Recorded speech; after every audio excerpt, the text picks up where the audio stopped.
કચ્છ જિલ્લામાં સૌથી વધારે ઊંચાઈ ધરાવતું અને સમુદ્ર સપાટીથી લગભગ 386 મીટર જેટલી ઊંચાઈ ધરાવતું અને નિષ્ક્રિય જ્વાળામુખી એવું આજનું આપણું પવિત્ર ધામ નખત્રાણાથી માત્ર 20 કિલોમીટરના અંતરે આરલ ગામ પાસે આવેલ આ ધાર્મિક સ્થળ રીતે પણ ખૂબ જ પ્રસિદ્ધ યાત્રાધામ તરીકે પણ જાણીતું છે. નમસ્કાર મિત્રો, હું છું કિશોર વાઘેલા. આપ સૌનું હાર્દિક સ્વાગત કરું છું આપણા વિડીયોમાં. આજે આપણે આવ્યા છીએ ધીણોધર. તો જોઈ લો, આ છે ધીણોધરનો ડુંગર અને ધીણોધરના ડુંગર આપણે ચડશું. તો મિત્રો, આ કચ્છનો જેવો કે ગિરનાર, કચ્છનો ગિરનાર એવો કહેવામાં આવે છે આ ડુંગર. એટલે કચ્છમાં મોટો ડુંગર આ છે ધીણોધરનો. ત્યાં ઉપર આપણે ચડશું અને વાદળા આપ જોઈ રહ્યા છો, જાણે ડુંગરને છોઈને નીકળતા હોય. ઉપરનું દ્રશ્ય કેવું છે એ પણ આપણે જોઈશું. તો બને રહો વિડીયોમાં.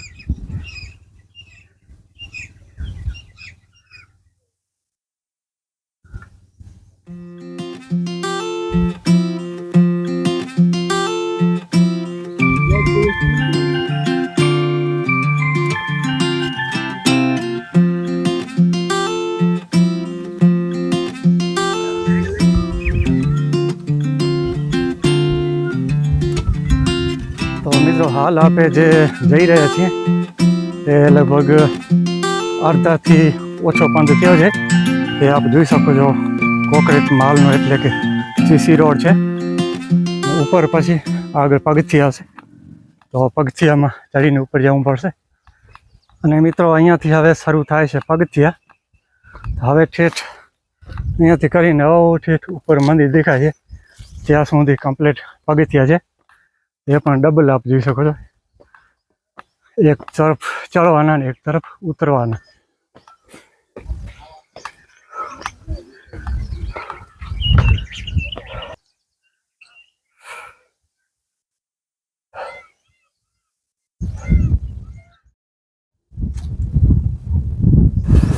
પ્રકૃતિ અને પરમેશ્વરનો સંગાથ એટલે કે નખત્રાણા તાલુકામાં આવેલ ધીણોધર તળેટીથી માંડી અને ઠેઠ ઉપર સુધી અંદાજિત 1000 જેટલા પગથિયા આવેલ છે.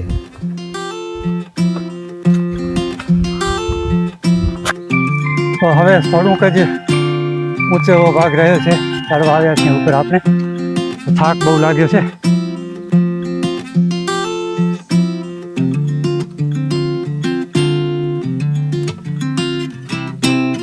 તો મિત્રો, ફાઇનલી આપણે ઉપર પહોંચી આવ્યા છીએ અને આ જોઈ શકો છો, આપ સામે જ ધોરમનાથનું મંદિર દેખાઈ રહ્યું છે. તો આપણે પહોંચવા જ આવ્યા છીએ અને ચોમાસાની સિઝન છે તો ગરમી તો વધારે છે. આખા પસીનાથી રેબઝેબ થઈ ગયા છે અને થાક પણ લાગ્યો છે. ઉપર જઈને ઠંડુ પાણી પીશું અને દાદાના દર્શન કરીશું. તો ચાલો.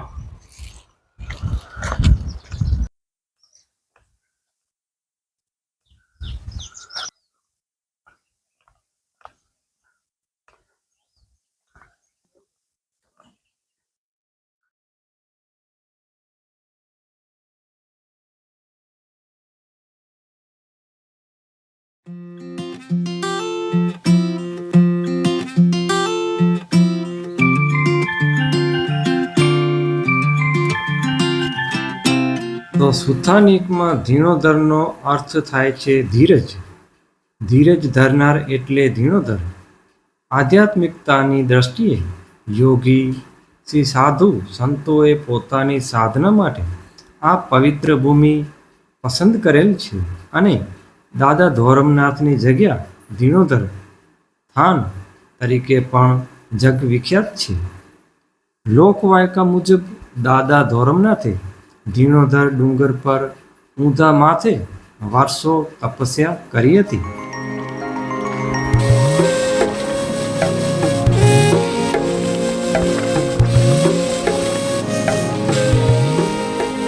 કચ્છના ઇતિહાસમાં જણાવેલ લોકવાયકા પ્રમાણે દાદા ધોરમનાથે તપસ્યા પૂરી કરી ત્યારે તેમની આંખોમાં તેજ એટલું બધું હતું કે તેમણે ઉત્તર બાજુ આવેલ દરિયા તરફ દ્રષ્ટિ કરતા દરિયાનું પાણી સુકાઈ ગયું અને તે રણ થઈ ગયું.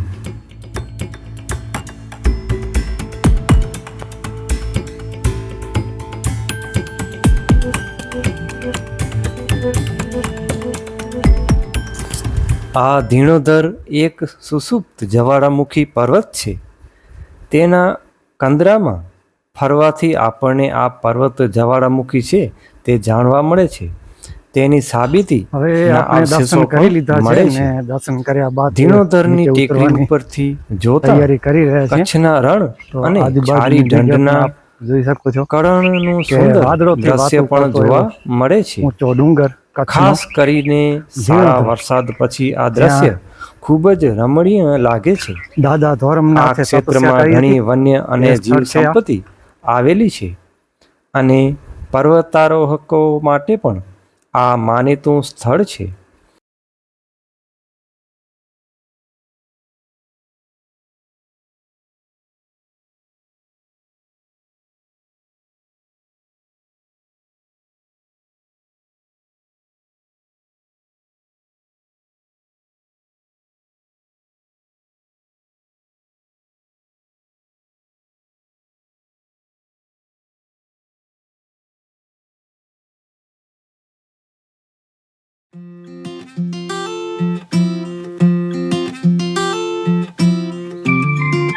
આ બાજુથી ખૂબ સુરત એવું દ્રશ્ય જોવા મળી રહી છે આપણને.